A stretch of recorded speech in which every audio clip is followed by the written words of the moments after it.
mi grupito lindo, ¿cómo están?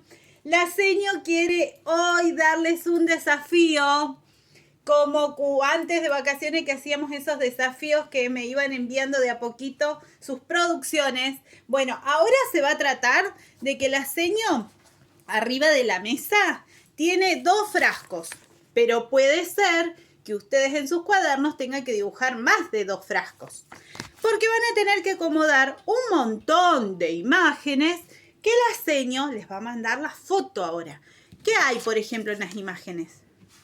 Una mesa, un pollito, una pipa, una pala, unos símbolos de música,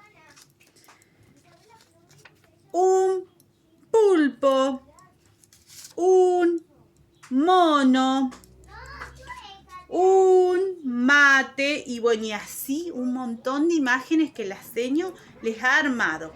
¿Qué van a tener que hacer? Dibujar. Tantos frascos tengamos que dibujar para acomodar esas imágenes según cómo suenan. ¿Y cómo suenan? Me van a decir ustedes, señor, ¿cómo suena? Por ejemplo, a ver, vamos a escuchar. Pollito. Pipa. ¿Con qué empiezan? A ver. Po. Pi. A ver. ¿Irán en un mismo frasco? Otro ejemplo. Por ejemplo. Mono y pollito. A ver. Po. ¿Suenan igual?